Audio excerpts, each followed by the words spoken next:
And you'd be surprised at how many youth are homeless in Howard County. Because there is a lot of homeless people in this area. Like, after I started staying here, like, I noticed that I was just like, I thought the city was bad. Because, like, in the city, like, there's people in all the intersections and the sidewalks, but around here, it's just as bad, if not worse.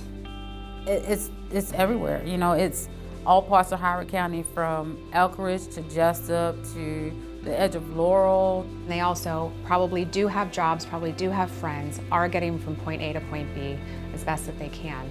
They're surviving, and that's a different face than we normally think of, where a person's been living on the street for 10 years. I'm Tiffany. I've been in the Valencia since November. My oldest is 7. His name is Jeremiah. And my middle is Josiah, he's 4. And my youngest is Gabriel, he's 2. They're what keep me going. They're the reason I got my GED. I didn't want them to ever have any excuses to say, well, you didn't do it, so why should I? I don't want them to ever be like, well, you didn't try your best, so why should I? So every day I get up with that in my mind, like, I gotta try my best. And, you know, even if today's not going the way I want it to go, gotta put on that face and keep it pushing. My real name's Robert, but I go by Robbie. And I am originally from Baltimore, Maryland, but my family members aren't really open-minded to, like, the whole, like, gay and bisexual, like, transgender thing, so they pretty much threw me out and told me I couldn't live there no more. The process of coming out is so personal. It's hard. It's hard to watch anybody go through that, because they're trying to figure out who they are, and they've put a lot of other things in life on hold.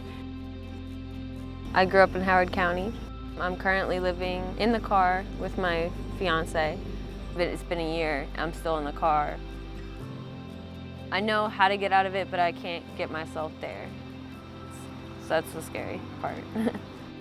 It's tough to be 18 to 24 or 15 to 26, no matter where you live. And adding on not knowing where you're going to sleep or what you're going to have to do to find a safe place to sleep is unimaginable. I mean, I hate to sound harsh, and people think you put yourself there. Sorry. And that you're not trying, but you really are. Like, every day you're trying. Every day I try. You know, me and my fiance, he has a good job, and we could probably afford somewhere, but it's the income qualifications, and then we don't want our kids in, you know, bad schools, and we want to stay in Howard County. And no, you can't understand unless you've been there. It's a feeling I can't really describe unless somebody's been in those shoes. So if they don't know where to turn or how to get help, then they may end up slipping through the cracks or sleeping on the street or dropping out of school. There are just a host of issues that plague kids when they don't have a safe place to live. You know, what a lot of people don't understand is a lot of people are homeless because they don't have a support system. They don't have anybody to call and say, you know, can you help me?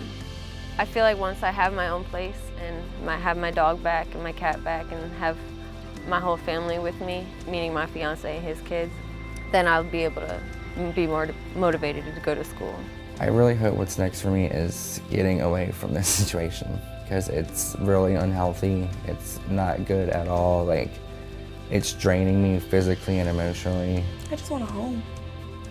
I just want to be able to afford a home and have somewhere where I turn the key and I know I'm gonna be able to afford it, or I have the resources or the help to afford it.